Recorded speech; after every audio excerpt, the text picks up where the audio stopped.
Shalom, puji Tuhan Bapak Ibu Saudara sekalian. Jikalau pada pagi hari ini kita boleh bertemu kembali di dalam suasana yang penuh dengan sukacita, mari sebelum kita mulai acara Manarema pada pagi hari ini, kita buka di dalam doa. Kami bersyukur padamu ya Tuhan, atas kasih setia, atas pertolongan dan penyertaan Tuhan sepanjang malam, di mana kami boleh tidur dengan nyenyak, melepaskan segala kelelahan-kelelahan kami. Pagi hari ini kami boleh bangun dengan tubuh yang sehat.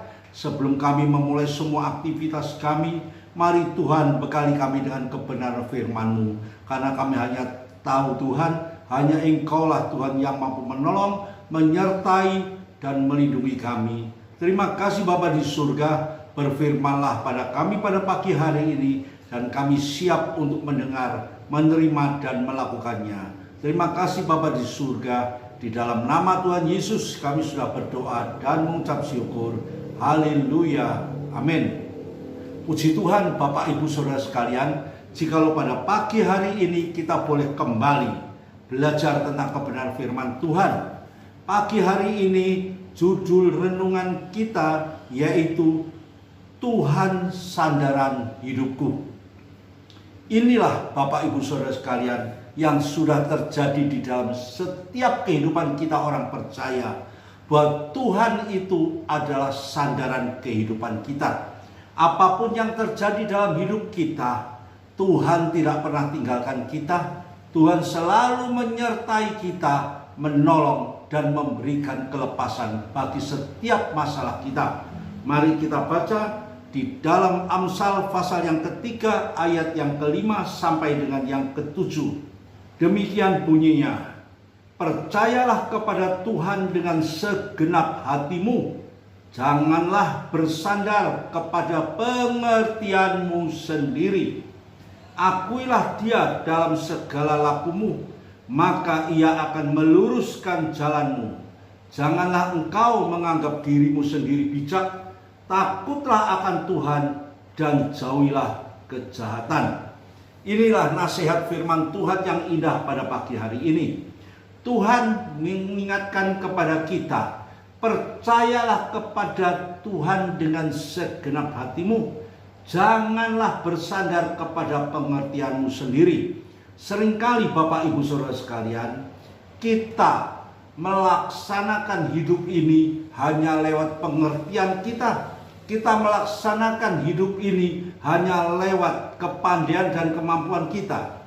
Tapi pada pagi hari ini firman Tuhan mengingatkan kepada kita, janganlah bersandar kepada pengertianmu sendiri. Kita manusia adalah serba terbatas. Kita manusia adalah makhluk yang penuh dengan kelemahan. Itu yang harus kita sadari. Dan kita harus mengakui dan menempatkan Tuhan sebagai satu kekuatan yang penuh bagi setiap kehidupan kita. Ketika kita menaruh hidup ini dan bersandar kepada Tuhan, maka di situ kita akan merasakan bahwa hidup ini adalah sangat indah. Karena Tuhan ikut beracara di dalam setiap aktivitas kita. Sepanjang aktivitas kita dari pagi hingga sampai malam nanti, Bapak Ibu Saudara sekalian, perlu kita sadari, kita akui penuh dengan segala kekurangan dan kami tidak mampu melakukannya sendiri. Tidak perlu kita berakal-akal dengan segala kemampuan sendiri. Kita tidak perlu mencari segala sesuatunya seakan-akan kita mampu. Kita sebagai orang percaya, pagi hari ini firman Tuhan mengingatkan kepada kita, percayalah kepada Tuhan. Jadi kita harus mempercayakan hidup kita kepada Tuhan dengan segenap hati. Tidak ada yang lain Bapak Ibu Saudara sekalian. Tidak ada yang lain. Hanya Tuhanlah sebagai penolong dan sebagai kekuatan di dalam kehidupan kita ini. Kita tidak perlu berandai-andai dalam hidup ini Bapak Ibu Saudara sekalian. Kita harus memiliki satu kepastian pandangan yang jelas dalam hidup ini.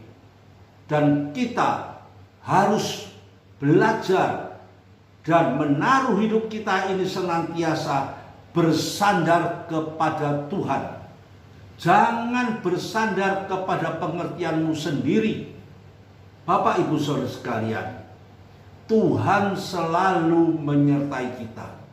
Tuhan selalu memberikan hikmat kepada kita, hikmat yang luar biasa agar kita mampu melakukan segala apa yang kita hadapi di dalam sepanjang aktivitas kita dari pagi hingga sampai malam nanti. Firman Tuhan menuliskan, akuilah Dia di dalam segala lakumu, di dalam setiap aktivitas kita. Kita harus melibatkan Tuhan karena kemampuan kita ini sangatlah terbatas. Seringkali kita merasa mampu melakukan segala sesuatu, namun seringkali pula kita mengalami banyak masalah dengan segala sesuatu yang kita kerjakan itu. Oleh karena itu, pagi hari ini firman Tuhan mengingatkan pada kita, libatkan Dia di dalam setiap aktivitas kita. Ya, libatkan Yesus dalam setiap aktivitas kita, karena Yesus akan meluruskan jalanmu. Seringkali Bapak Ibu Saudara sekalian, kita tidak menyadari kita berjalan pada jalan yang tidak lurus. Seringkali kita tidak menyadari apa yang kita kerjakan itu akan menuju pada satu jalan yang penuh dengan malapetaka. Jangan kita menganggap diri kita itu bijak. Ya, kita harus terbuka di hadapan Tuhan. Benar Tuhan, aku tidak mampu. Benar Tuhan, banyak kelemahan yang kuhadapi di dalam aku melakukan segala aktivitasku. Karena itu, mari Tuhan, ikutlah, bimbinglah aku, agar aku selalu dapat melakukan segala sesuatu pada jalan yang lurus yang sudah Tuhan sediakan bagi kehidupanku. Di sini dikatakan juga takut akan Tuhan dan jauhi kejahatan. Ini yang setiap kali sudah kita renungkan lewat kebenaran firman Tuhan. Tuhan minta kita takut akan Tuhan. Namun seringkali langkah kehidupan kita adalah menurut kehendak kita pribadi, jauh dari kehendak Tuhan. Bapak Ibu Saudara sekalian, jikalau kita dapat menempatkan hidup kita ini dengan satu dasar, bersandar kepada Tuhan dengan segenap hati, maka yakinlah bahwa kita tidak akan mengalami satu masalah yang sulit dalam hidup ini. Karena setiap apa yang kita kerjakan, setiap apa yang kita lakukan, di situ Tuhan ikut beracara di dalamnya. Firman Tuhan menuliskan, akui Dia di dalam segala lakumu. Libatkan Dia, libatkan Yesus di dalam setiap lakumu, di dalam setiap aktivitasmu, maka Yesus akan meluruskan jalanmu. Puji Tuhan Bapak Ibu Saudara sekalian, inilah keuntungan kita hidup sebagai orang percaya, orang yang sudah dipilih oleh Tuhan, dan kita sudah mengambil, merespon pilihan Tuhan ini secara positif. Ini satu keuntungan bagi kita Bapak Ibu Saudara sekalian. Dunia tidak dapat memberikan nasihat seperti ini. Namun kita hidup sebagai orang percaya, firman Tuhan senantiasa sepanjang hari lewat acara Manarema selalu memberikan ajaran, selalu memberikan bimbingan, selalu memberikan ingatan kepada kita bahwa hanya Yesuslah yang mampu menolong dan menyertai kita. Hanya Yesuslah yang senantiasa memperhatikan kehidupan kita. Inilah bukti kasih yang sempurna. Dunia tidak dapat memberikan semuanya ini Bapak Ibu Saudara sekalian. Kita menjadi orang percaya adalah satu langkah yang tepat yang sudah kita ambil. Kita menjadi orang percaya.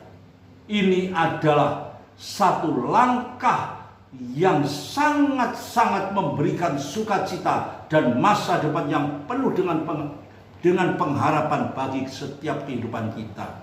Karena itu, kebenaran firman Tuhan yang sudah setiap kali Tuhan berikan kepada kita, biarlah ini tetap tersimpan di hati dan pikiran kita, boleh menjadi bagian dari kehidupan kita. Bapak, Ibu, Saudara sekalian, jikalau kita melihat tentang kehidupan seorang raja yang tertulis di dalam 2 Raja-Raja, tidak perlu kita baca nanti Bapak, Ibu, Saudara sekalian dapat baca kisah ini di dalam 2 Raja-Raja pasal yang ke-20 ayat yang pertama sampai dengan yang ke-6. Apa yang dihadapi oleh Raja Hizkia? Raja Hizkia sudah divonis segera dia akan mati. Namun ketika dia mendengar hal ini, dan inilah suara Tuhan yang sudah memvonis dia, yang disampaikan oleh Nabi Yesaya, sampaikan kepada Raja Hizkia. Lalu apa tindakannya? Tindakan Raja Hizkia dikatakan di dalam pasal 20 ayat yang kedua. Lalu Hizkia memalingkan mukanya ke arah dinding dan ia berdoa kepada Tuhan. Inilah satu sikap orang yang bersandar kepada Tuhan. Orang yang menaruh hidupnya dalam satu sandaran yang tepat, teguh, dan penuh pertolongan yang pasti akan terjadi di dalam kehidupannya. Bapak, Ibu, Saudara sekalian, sandaran hidup kita sebagai orang beriman itu adalah sandaran yang tidak boleh goyah. Apapun yang terjadi dalam hidup kita, kita harus tetap bersandar kepada Tuhan, tidak menaruh sandaran hidup kita pada pengertian kita sendiri. Karena kita tahu di luar Tuhan kita tak mampu berbuat apa-apa. Akhirnya apa yang terjadi di dalam kehidupan Raja Hizkia ini, Tuhan mengabulkan doa Raja Hizkia ini. Dan apa yang terjadi? Tadi sudah kita baca, Hizkia memalingkan mukanya ke arah dinding dan berdoa kepada Tuhan. Dia tidak mencari pertolongan yang lain, hanya kepada Tuhanlah sebagai sandaran hidupnya. Dia naikkan doanya, dia mohon kepada Tuhan, yang pada akhirnya Tuhan mendengar doa Raja Hizkia. Doa yang sungguh-sungguh, doa yang penuh dengan linangan air mata. Lalu Tuhan mengabulkan doanya. Karena apa? Karena Raja Hizkia menaruh harapan dan sandaran hidupnya hanya kepada Tuhan. Bapak, Ibu, Saudara sekalian, inilah yang harus ada di dalam kehidupan kita. Apapun yang terjadi dalam hidup kita, tetaplah bersandar kepada Tuhan. Dan jikalau pagi hari ini firman Tuhan berbicara tentang sandaran kehidupan kita yang harus bersandar kepada Tuhan, ini satu bukti kalau Tuhan itu sangat mengasihi kita. Tuhan selalu mengingatkan kita, jangan bersandar kepada pengertianmu sendiri, namun bersandarlah kepada Tuhan. Itulah satu-satunya yang dapat menolong dan memberikan kekuatan dan pengharapan bagi kita. Tidak ada lain di dunia yang dapat menolong kita. hanyalah Tuhan. Tuhan di dalam Yesus Kristus yang senantiasa menyertai, menolong, dan memberikan segala sesuatu yang kita perlukan. Yang perlu, tetapkan hatimu sepenuhnya bersandar kepada Tuhan. Mari kita berdoa. Terima kasih Bapa di surga atas kasih setiamu yang luar biasa, atas firman-Mu yang indah pada pagi hari ini, yang mengingatkan kepada kita agar kita tetap bersandar kepadamu. Karena Engkaulah satu-satunya penolong yang setia. Engkau yang tidak pernah tinggalkan kita. Beri kekuatan, beri kemampuan bagi kami semua yang sudah mendengar maupun kami yang menyampaikan, agar kami boleh menaruh hidup kami sepenuhnya dalam tangan Tuhan. Agar apa yang kita rindukan, apa yang kita perlukan dalam hidup ini, kita boleh menikmati semuanya itu hanya oleh kasih, pertolongan, dan penyertaan-Mu Bapa. Terima kasih Bapa di surga. Besertalah di dalam aktivitas kami mulai pagi ini sampai malam nanti, agar kami boleh tetap berjalan di dalam jalan pimpinan-Mu, dan kami boleh tetap berjalan di jalan yang lurus yang senantiasa Tuhan berikan kepada kami. Terima kasih Bapa di surga. Di dalam nama Tuhan Yesus kami sudah berdoa dan mengucap syukur. Haleluya. Amin.